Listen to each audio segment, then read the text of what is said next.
그래서 이 시냅스를 연결하기 위해서는요, 반복적인, 그리고 긍정적인 충격이 필요해요. 감동 같은 거. 이런 반복적으로 긍정적인 충격이 계속 가해질 때 시냅스가 연결이 돼요. 그러면 정보의 고속도로가 최적화가 되죠. 그렇게 되면 진짜 세간격이 좀 더 얇아져요. 자, 반갑습니다. 잘 지내셨죠? 마음 수행하는 데 있어서 가장 중요한 부분이 자기 마음의 문제를 막다뜨려서 이게 해결하는 부분이잖아요. 이 부분을 혼자서 있으면 이게 잘 안 되죠.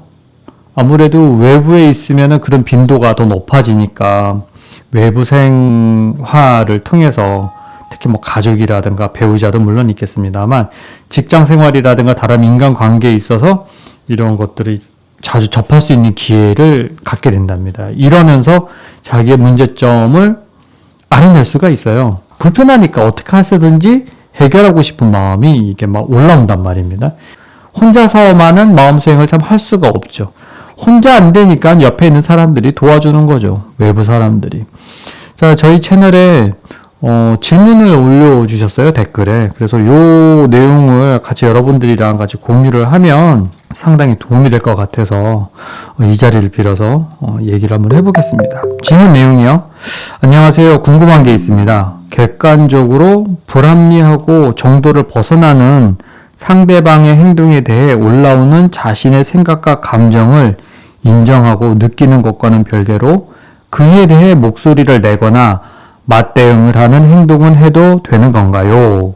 예를 들어 사소하게는 불편한 인간관계는 되도록 피한다든지 아니면 그마저도 인정하고 받아들일 때 비로소 반복되는 환경 세팅도 달라질 수 있는 건가요? 아니면 별개로 그 환경을 온전히 받아들이고 겪어야만 까르마가 해소되는 것이라는 관점으로 봐야 되는 건가요? 사회초년생이자 마음공부 초심자로서 여간 헷갈리고 어려운 게 아니네요. 라고. 이 내용 안에 많은 것들이 녹아져 있죠. 여러분들이 궁극적으로 마음 수행을 해야 되는 그 동기들이 이런 부분도 상당 부분 작용했을 거라고 저는 믿습니다. 솔직히 가만히 있으면은 자기에게 화두를 심어줘서 그렇게 스스로 사유할 수 있는 단계는 따로 존재합니다. 지금 이분은 이제 사회 초년생이란 말이에요. 마음 수행도 이제 처음 하시는 분이고요.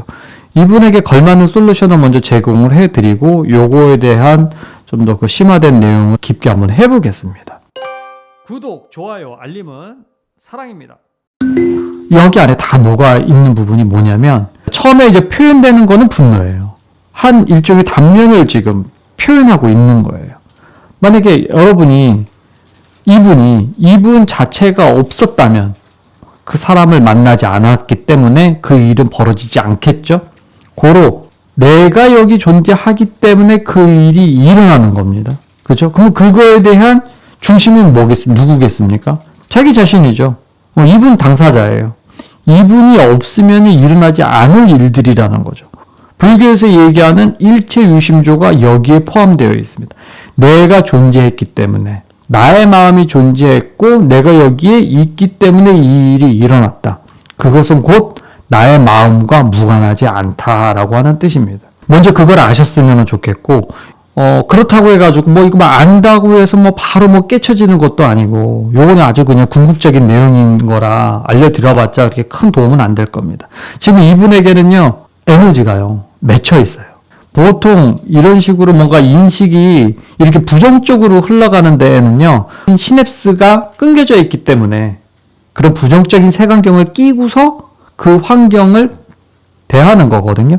여러분이 그 사건, 이벤트가 일어날 수밖에 없는 그 일들이 단순히 기분 나쁜 상황일 뿐만이 아니라 여러 가지 신경의 그런 고속도로를 통해서 전달받는 게 이게 오감으로 전달을 받는단 말이에요. 그런데 이것들이 교란을 일으키고 이것들이 착시를 일으키고 왜곡을 하게 됩니다. 있는 현상을 그대로 바라보지 못하게끔 하는 인식을 갖게 됨을 의미하는 겁니다. 그거는 곧 각자의 믿음이죠. 믿음으로 인해서 그런 신경이 정보가 제대로 전달되지 못하게 되는 거죠. 이 못하게 된다라고 하는 뜻은 뭐냐면 말 그대로 우리 몸 안에 어딘가에 에너지가 순환되지 않고 멈춰져 있다, 맺혀 있다 라고 표현을 하겠습니다. 이 맺혀 있는 부분은 어떻게 해야 될까요? 명상으로 뚫릴까요? 아니면 책을 읽는다고 뭐 멋진 한 문장 암기한다고 이런 것들이 소화가 될까요? 그렇지 않죠. 보통 초심자들 같은 경우에는요, 에너지가 많이 맺혀 있고 제대로 잘 몸에 세팅이 되어 있지 않는단 말이에요. 명상이라는 게요, 이게 대단한 에너지를 필요로 하는 거거든요. 에너지가 필요하다는 것은 전제 조건이 있어요. 모든 기혈순환이 다 잘 돌아갔을 때, 드디어 명상이라는 이 단계에 왔을 때 이 빛이 나는 거거든요. 근데 준비가 안 돼. 먼저 머리부터 스타트 해버려. 어느 정도 수준까지는 갈 수는 있죠. 그렇지만 바로 몇 보 지나지 않아서 한계에 부딪히게 될 거예요. 안 느껴져. 모르겠어. 마음에서 그렇게 막 와닿지 않아. 이 뜻은 뭐냐면요, 기혈순환이 안 되어 있다. 들을 귀가 준비가 안 됐다. 몸이 마련이 되지 않았다라고 하는 뜻입니다. 그래서 이런 경우에는요, 운동이 좋습니다. 젊으신 분이라면 최소 30분 이상을 계속 뛰셨으면 좋겠어요. 매일. 외부 환경이 적대적이라고 느껴지는 상황에서요, 나의 경험을 얘기를 해보겠습니다. 제 얘기를 들어보는 게 좋겠네요. 저도 이제 30년 넘게 이제 직장 생활을 했으니까, 저라고 뭐 이런 환경이 없었겠습니까? 그때 한참 수행 중일 때, 직장 다니면서 수행할 때는 어떻게 했었냐면요, 이런 일이 있잖아요. 낮에 이런 일들이 일어나면은 저녁에요, 집에서 1시간 정도 거리에서 내려요. 지하철에 내려서 거기서부터 집까지 1시간 거리를 뛰어가요. 뛰면서 그 마음에 그 담아뒀던 그런 것들 있죠. 이런 것들을 발산을 하면서 뛰는 거죠. 아, 너무했어. 저 사람 없어졌으면 좋겠어. 어떻게 나한테 이럴 수가 있어. 뭐 이런 식으로 뭔가. 이렇게 어떻게 했냐고요? 몇 달은 지속합니다. 이러한 방법으로 마음의 때를 닦지는 못하지만 더 많이 쌓이는 것은 어느 정도 예방이 가능합니다. 따라서 근본까지 닦으려면 이 과정을 충분히 하셔야 합니다. 좀 더 확실하게 닦고 싶다. 몇 년간 지속합니다.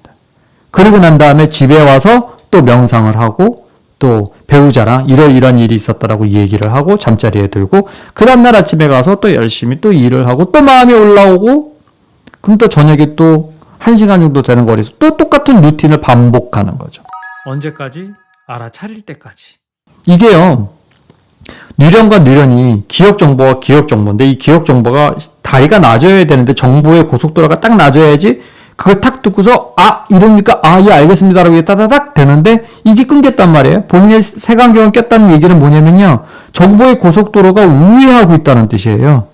뺑뺑뺑뺑뺑뺑 돌고 있다는 뜻이에요. 그렇기 때문에 그 도는 와중에 뭐 인식이 어떻게 왜곡이 되고 이상하게 받아들일 수 있는 거죠. 기분 나쁘게 받아들일 수 있고 아니면 왜곡할 수도 있죠. 저 사람이 나를 싫어하는구나 라고 이런 식의 각자의 색안경으로 그 상대방의 그 환경을 그대로 해석을 한단 말이에요. 자기 각자의 그 주관대로. 이 주관이 되면은 안 돼요.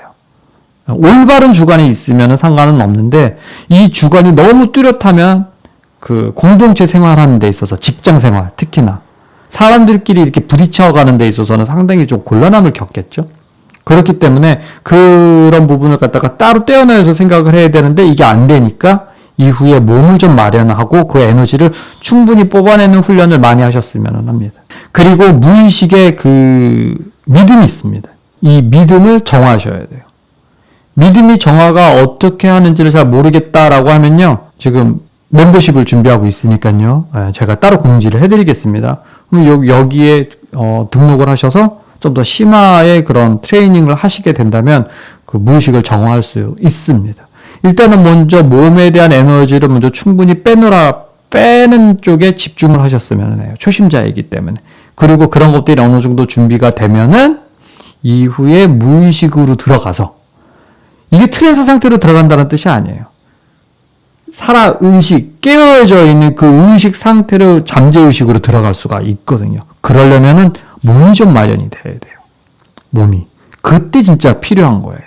그냥 몸도 마련되어 있지 않은 상태에서 깨어있는 상태로 무의식으로 들어간다고 이러면 탈나요. 정말 탈이 나요. 정신적인 데미지를 입을 수도 있고요. 그래서 그건 권하지가 않는답니다. 이게 문제예요.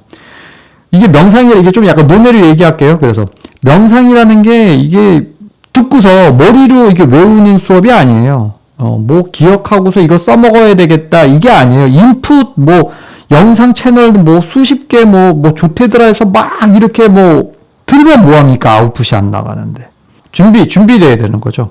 어떤 준비겠습니까? 받아들일 준비인 거죠. 머리로 이게 뭐 암기한다 뭐 한다고 하지만 이게 뭐 그렇다면 머리 좋은 사람이 깨달아야 되는데 뭐 머리 좋은 사람이 깨닫습니까? 이건 그거랑은 무관합니다. 들을 준비가 되어 있고 몸이 받아들일 준비가 되어 있으면요. 이 귀를 채우는 입은 따로 존재합니다. 그때 가서 진짜 할 수 있는 거지. 뭐 명상이 이거 뭐 듣고서 뭐 외운다 뭐 한다 이거 되지 않습니다. 몸이 마련되어 있지 않으면요. 한계에 부딪히게 되어 있으면 반드시 한계에 부딪히게 됩니다. 그때 돼서 또다시 몸을 마련해야 된다면요. 차라리 지금 마련하는 게 나아요. 한시라도 조금이라도 젊을 때. 왜냐하면 반복적으로 해야 된다고 했지 않습니까? 반복적으로 했을 때 시냅스가 연결이 돼요. 반복적으로 하지 않으면요. 시냅스가 연결이 되지가 않아요. 단발성으로 끝나는 건요. 이건 말 그대로 그냥 방편이에요. 땜빵인 거고 그것만 위기를 모면하기 위해서 하는 거죠. 근본적인 뿌리를 캐내기는 어렵죠. 불가능합니다. 그래서 이 시냅스를 연결하기 위해서는요. 반복적인 그리고 긍정적인 충격이 필요해요. 감동 같은 거.